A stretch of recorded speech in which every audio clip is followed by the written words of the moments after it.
Hello friend, मैं हूं नायक। आज का वीडियो में आप सबका स्वागत है। दोस्तों, आज हम साइंस के बारे में चर्चा करेंगे। कैसे? हाँ कैसे? रहा नहीं जाता, तड़प ही ऐसी है ना। साइंस का जन्म कब हुआ, इस धरती पर साइंस कब आया, सबसे पहले साइंस का जिक्र कहां पर किया गया था। अबे जल्दी बोल, कल सुबह पनवेल निकलना है। मॉडर्न साइंस की बात की जाए तो सबसे पहले किसी अंग्रेज का नाम जरूर आएगा। आप लोग गूगल करके भी देख लीजिएगा। करेक्ट। गोरे के बाप जानता है साइंस को। पाकिस्तान के बड़े बड़े मुल्ला मौलवियों ने भी बड़े बड़े दावा ठक रहे हैं कि सबसे पहले मुसलमान ने साइंस को लाया। अल्लाह की कसम, आज से 1500 साल पहले हमारे पास ये हालात मौलवियों की थी। मौलवी को फटकार होगी खुदा की कि मौलवी साहब ने भी अपने उस साइंस को छोड़ा। हमारी साइंस और फलसफे की किताबें इन खबीसों ने, अंग्रेजों ने चोरी करके उलमा को मुसलमानों की बेइत्तिफाकी और अदम इत्तिफाक की बुनियाद पर ये सारा साइंस इन्होंने उंदलुस की, ये सब कुछ हमसे चोरी की। गोरे ने, गोरे के बाप जानता है साइंस को। भाई साहब कुछ ज्यादा नहीं हो गया? ये सब कुछ हमारा था, ये सारा ही हमारा था। खैर, कभी अगर मौका मिल गया तो मुसलमान साइंसदानों के बारे में आपको बता दूंगा कि क्या क्या उनके कमाल थे। आपके इसी सिंध के अंदर एक मौलवी था, उसने अपना सूरज भी बनाया था और चांद भी बनाया था। और रात को जिस वक्त सूरज गुरूब हो जाता था तो वो बटन लगाता था तो उसके सूरज जो है ना तुलू होता था, पूरे सिंध में रोशनी होती थी। मेरे पास कोई अल्फाज नहीं है, मुझे माफ कर दे आप लोग सारे, मुझे छुट्टी दे दे। लेकिन किंतु परंतु हमारे भारतीय हिंदू कल्चर परंपरा को स्टडी की जाए तो पता लगता है सनातन धर्म जो है वो 4500 साल पुराना है।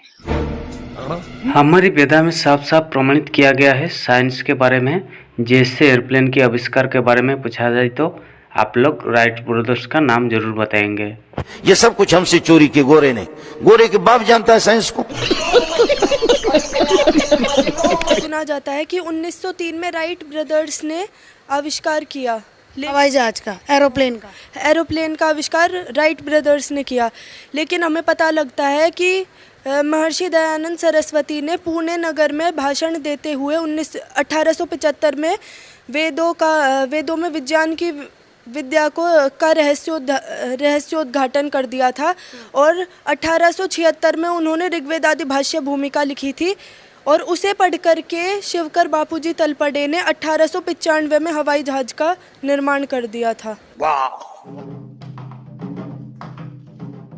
क्या बात है, 1895 में? 95? हाँ जी, जब हमारा देश गुलामी में था। हाँ जी। अगर आप वेदा का स्टडी करेंगे तो पता चलता है राइट ब्रदर्स पहले से भी एयरप्लेन के बारे में वेदा में जिक्र किया गया है। ये बड़ी अच्छी बात कही आप। जैसे पंडित शिवकर बापूजी तलपड़े का नाम आया हमारे सामने कि राइट ब्रदर्स से 8 साल पहले ही उन्होंने हवाई जहाज बना दिया था। हाँ, वो बात अलग है, उस टाइम पे हम पेटेंट नहीं करवा पाए, या कहें कि पेटेंट करवाते भी तो कैसे करवाते, गुलाम देश था उस टाइम पे। फिर भी बहुत बड़े बड़े लोग थे, जैसे बाल गंगाधर तिलक थे उस टाइम पे, और बॉम्बे प्रेसिडेंसी के महादेव गोविंद दराड़े जो उस टाइम पे हाई कोर्ट के जज थे, वो तक वहाँ पे मौजूद थे। उन्होंने उसे देखा बाकायदा अपनी आंखों से। सुकून का नाम सुना है?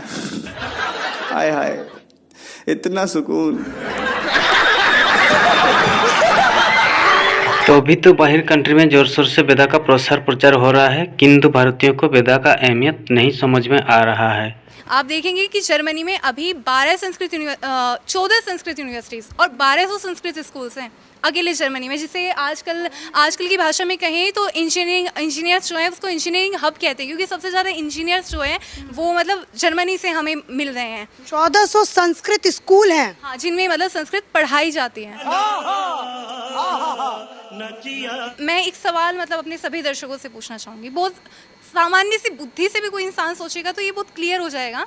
आप मुझे एक बात बताएं, आप सभी जो देख रहे हैं वो दर्शक भी मुझे एक बात बताएं कि अंग्रेज़ों ने जितने आविष्कार किए, आप अभी गूगल कर लीजिए कि साइंटिस्ट फ्रॉम इंग्लैंड से जितने भी साइंटिस्ट हमें मिले वो कब से कब तक मिले हैं। आप हैरत में पड़ जाएंगे कि वो लेकर के 15वीं शताब्दी से 16वीं से लेकर के और 19वीं तक खत्म है। अभी मजा आएगा ना भिड़ो। वहाँ से स्टार्टिंग वहाँ पे एंडिंग। उससे पहले भी अंग्रेज़ों का क्या दिमाग काम नहीं किया था या उसके बाद भी नहीं करा? ये सवाल है। मतलब सारे इन्वेंशन इतने कम टाइम में फटाफट। अब अपोलो जो मतलब 1 2 3 4 उसके बाद 11 तक गया, हाँ चांद पे आदमी को भेज दिया। आप उसकी ड्यूरेशन चेक कीजिए, 1 महीने बाद अपोलो 1, 2 महीने बाद अपोलो 2, फिर अपोलो 3 आते ही चले गए। ऐसा क्यों? उनको बिल्कुल टाइम लगा ही नहीं किसी इन्वेंशन को करने में। इतनी जल्दी कैसे? मतलब ये एक सवाल है जो मतलब हर किसी को सोचना चाहिए। और इसका मैं जो अनुमान लगा पाई, या अनुमान क्या है, इसे अनुमान प्रमाण कहते हैं। वास्तविकता है ये, थोड़ा सा खुल के अगर हम सोचेंगे तो हम इस बात को पकड़ सकते हैं कि उस टाइम पे ब्रिटेन एक ऐसी कंट्री थी, इंग्लैंड एक ऐसा देश था, उसने सबको अपने कवर में कर रखा था। सब देशों को उसने अपनी जगह कॉलोनियल बना रखे थे। तो वो क्या है, सब देशों से गुलाम थे ज़्यादातर, मैक्सिमम कंट्रीज। तो उन देशों के पास जो भी अच्छा था वो ले लिया, वहाँ की बुक्स से ले लिया, वहाँ के लोगों से ले लिया, या फिर अभी इन्वेंशन हुआ उसके 1-2 साल बाद उसको अपने नाम से पेटेंट करवा दिया। ये सब कुछ हमसे चोरी की गोरे ने। गोरे के बाप जानता है साइंस को। इसको को अपनी जबान कंट्रोल करे। नहीं।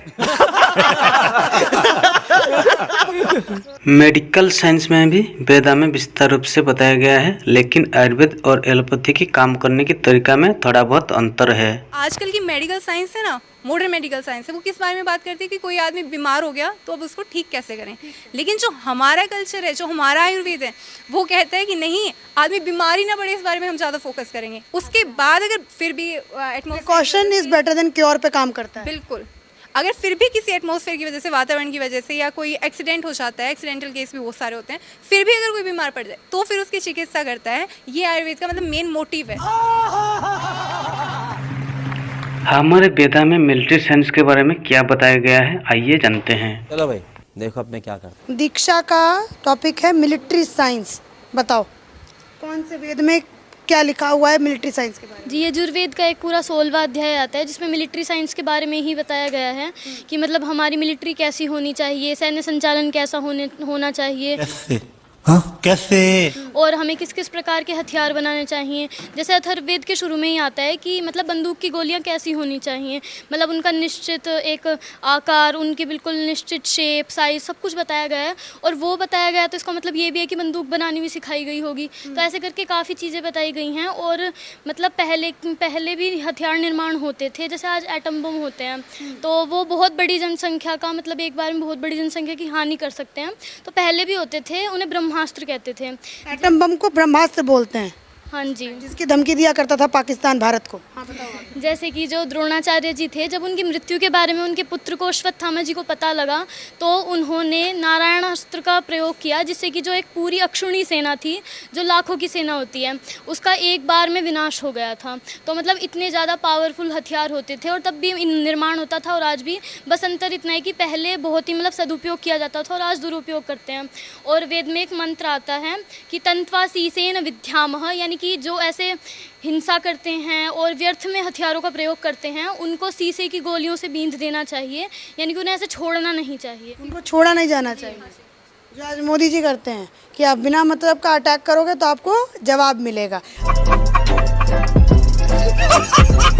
वरना आए दिन हमारे पास न्यूक्लियर बटन है, न्यूक्लियर बटन है, यही कहते थे। तो हमारे पास क्या है भाई? ये दिवाली के लिए रखा है क्या?